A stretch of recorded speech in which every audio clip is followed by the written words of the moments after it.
Je te souhaite la bienvenue dans ce nouveau podcast. On est ici à l'atelier de l'Anilis. J'essaye de changer un peu, comme tu le remarques sûrement, de décor en fonction des podcasts que je réalise. Et aujourd'hui, je vais te parler de la préparation de la rentrée. Alors là, je crois qu'il y a le compresseur qui s'est mis en route, donc je ne sais pas si ça va bien rendre. Mais comme c'est assez éloigné, peut-être que ça va le faire, donc je vais continuer. Alors, je vais dans ce podcast t'expliquer un peu comment fonctionne la rentrée scolaire et comment tous les ans on organise cette rentrée côté atelier, côté exploitation, côté coordination et de façon générale comment ça fonctionne sur un service de transport scolaire de ligne régulière, ce qu'il y a à faire juste quelques jours, on va dire quelques semaines plutôt, avant la rentrée des classes. Alors pour commencer peut-être ce podcast, je vais essayer aussi d'articuler que ce soit un peu plus clair que d'habitude pour essayer, tu vois, en même temps d'utiliser ce que je te disais aussi dans le podcast d'il y a une semaine, l'intelligence artificielle, à savoir je vais essayer de lancer l'automatisation des textes sans y toucher si tu veux. Donc pour que ça fonctionne bien, pour que le texte soit cohérent, je vais essayer d'articuler au maximum. Alors comment se passe la rentrée ? Je vais t'expliquer en détail ce qu'on est en train de faire en ce moment, puisqu'il y a à peu près 2 semaines, on a déjà reçu la liste des élèves, des inscrits en fonction des lignes scolaires.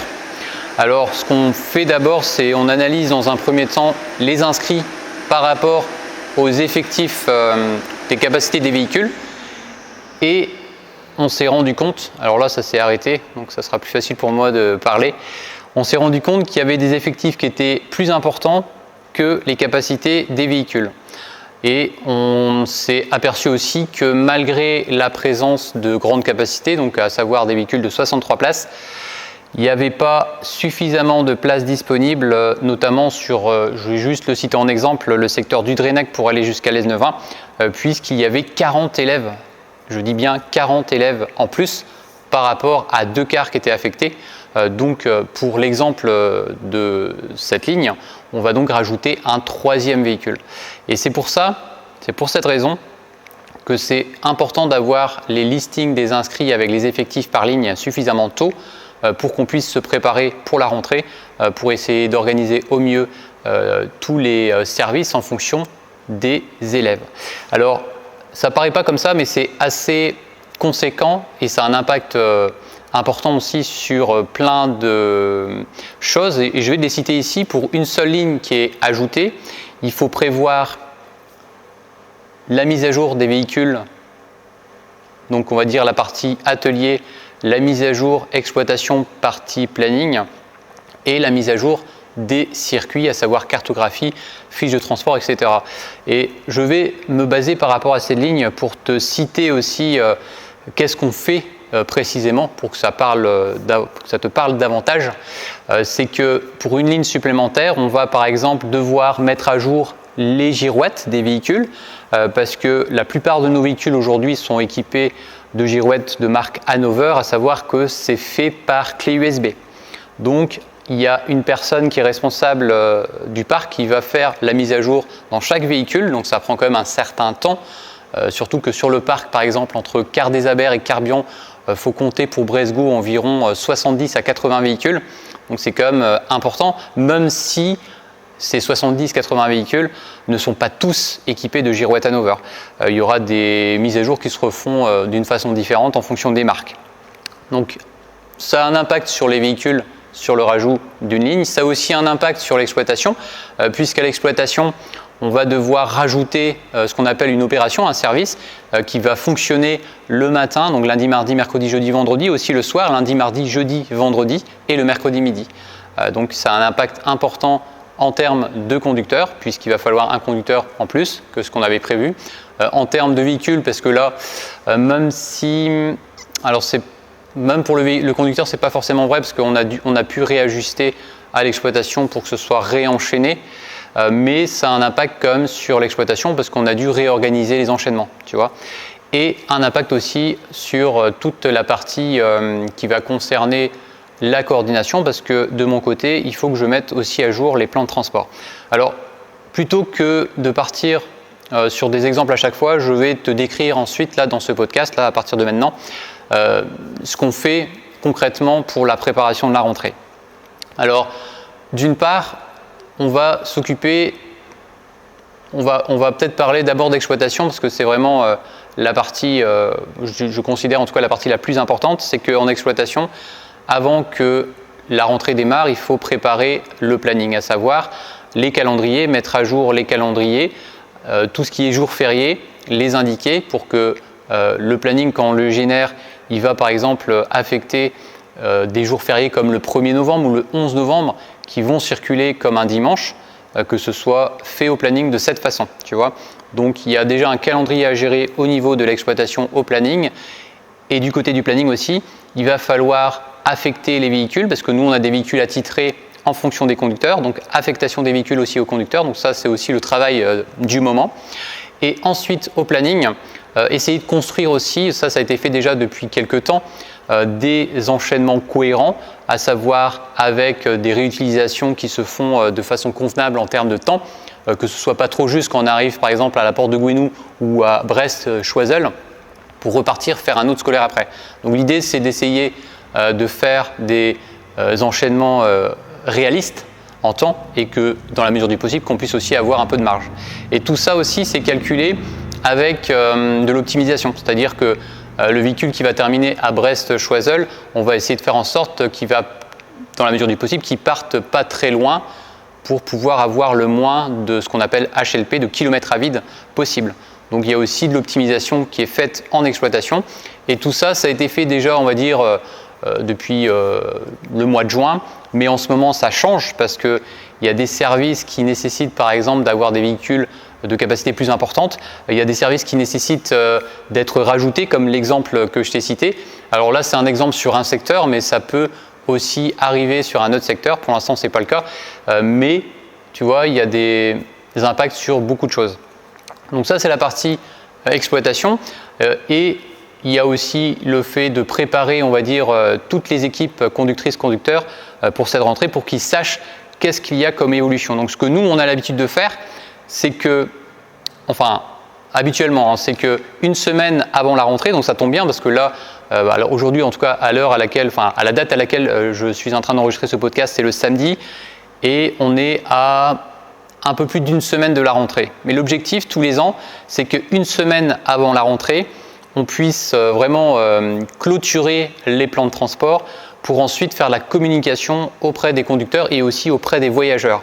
À savoir que donc on a fait plein d'ajustements sur, comme je te disais, des problèmes de capacité. On a fait des ajustements sur des demandes de création d'arrêt, parce qu'il y a aussi des demandes de création d'arrêt qui sont arrivées entre-temps et qui, en tout cas à partir de ces jours-ci, ont été stoppées pour nous permettre de nous préparer, de faire la communication. Et qu'on puisse aussi, et ça c'est important, c'est un autre lien avec l'exploitation, mettre à jour le SAEIV, donc c'est-à-dire la géolocalisation. Donc là, j'ai déjà commencé à préparer par exemple tous les calendriers dans le SAEIV pour mettre à jour aussi les jours fériés, les périodes scolaires, les périodes de vacances d'hiver, etc., etc. Donc ça, c'est le travail actuel et ça va être aussi le lien avec les conducteurs puisque une fois que j'ai tout terminé, en tout cas la partie du SAEIV, de mise à jour du SAEIV, ça sera la mise à jour des cartographies, parce que nous on a l'habitude de mettre à jour les cartographies dans un drive pour que le circuit corresponde avec la cartographie qu'on met à jour de façon systématique dès qu'un circuit évolue, et là il y a plusieurs circuits qui vont évoluer. Ensuite, avec un impact, donc comme je te disais sur le SAEIV, donc de mettre à jour les nouveaux arrêts dans le SAEIV, les nouveaux horaires si les horaires sont modifiés, et peut-être aussi parler de tout ce qui est girouette, même si j'en ai parlé tout à l'heure, parce qu'il y a la partie par exemple d'un circuit qui a été ajouté, donc ça on le rajoute aussi dans la girouette, mais ça peut être aussi des évolutions dans la destination des girouettes. Ça peut être le cas par exemple sur des réclamations qu'on a pu avoir avant, donc nous on note et on prépare avant si tu veux pour mettre à jour dans l'outil, le logiciel si tu veux de girouette, pour que ça puisse être pris en compte par rapport aux réclamations qu'on a pu avoir, ou tout simplement de toi, si tu es conducteur, de ton retour que tu as pu nous faire pour peut-être des idées de modification de girouette ou d'ajout aussi. Par exemple, si tu prends le code 7, c'est un code qui a été rajouté là ces jours-ci. Alors ne l'essaye peut-être pas aujourd'hui parce que peut-être que c'est pas encore à jour dans ton cas, mais il y a le code 7 de la girouette qui indique je ne suis pas en service. Donc ça, c'est un nouveau code qui a été mis à jour. Et j'en profite, tu vois, à chaque fois, en ce moment, donc sur cette période, de mettre à jour tout en même temps pour éviter à chaque fois, par exemple, pour revenir aux mises à jour des girouettes, de faire une mise à jour, sachant qu'on sait qu'il y en aura d'autres après. Donc en général, on clôture ça une semaine avant. Et donc ça veut dire que la semaine prochaine, il y a des personnes qui vont aller dans les véhicules avec une clé USB faire la mise à jour. Et sur d'autres marques, comme par exemple les specs, moi je fais par GPRS. Donc il y a plein de systèmes différents. Donc ça, on va dire que c'est la partie plan de transport.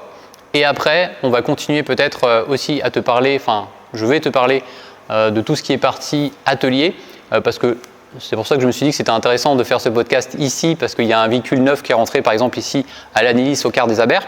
Donc c'est un véhicule qui va faire la ligne 20, qui va faire aussi des services scolaires. Et ce véhicule-là, il faut le préparer. C'est-à-dire qu'il est neuf, donc à l'intérieur, il faut monter des girouettes, il faut monter le SEIV et il faut vérifier, par exemple, là en ce moment, je pense qu'ils sont en train de changer les pneumatiques, vérifier peut-être, changer les pneumatiques. Après, voilà, là, je ne suis pas sûr de moi, donc je ne vais pas aller dans le détail sur la partie technique, en tout cas, partie mécanique. Mais s'il est aujourd'hui dans l'atelier, c'est pour préparer la rentrée et en particulier le matériel à bord embarqué. Tu vois aussi que ici l'identité visuelle elle a été réalisée, donc ça c'est par une entreprise extérieure, mais ça prend du temps et c'est pour ça que les véhicules quand ils arrivent aussi c'est important de les avoir suffisamment tôt avant la rentrée. Donc on a parlé de la partie atelier, on a parlé de la partie exploitation, on a parlé aussi de la partie on va dire coordination. Je vais peut-être aussi te parler de la partie conducteur, conductrice qui est extrêmement aussi importante puisque les conducteurs aujourd'hui, ils ne savent pas exactement qu'est-ce qu'il en est pour la rentrée. Tout sera à jour dans le SAIV, sauf que ce qui est important de savoir, c'est aussi l'itinéraire. Est-ce que les itinéraires évoluent? Est-ce qu'il y a des changements?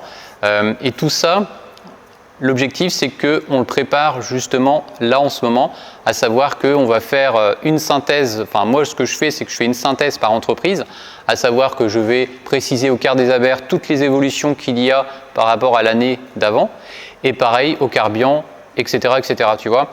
Et l'idée, c'est que le conducteur puisse avoir les infos. Alors, ça va être, par exemple, assez facile pour les conducteurs qui ont un service attitré, parce que je prends l'exemple de la ligne 2152, il y a des évolutions. Donc ça, c'est Guissény pour aller jusqu'à l'Esnevin. C'est un conducteur attitré, quoique, normalement, c'est 2 conducteurs qui sont en roulement, si ça n'a pas changé. Et là, c'est assez facile, puisqu'on va aller voir ces conducteurs pour leur dire, alors c'est pas moi qui vais aller voir, ça c'est les personnes à l'exploitation, pour leur dire, attention, le circuit évolue, tu peux aller voir la cartographie à tel endroit, et si tu le souhaites, en général, on leur demande aussi s'ils le souhaitent, ils peuvent prendre une voiture de l'entreprise pour aller faire le tour du circuit, une reconnaissance, pour aller vérifier.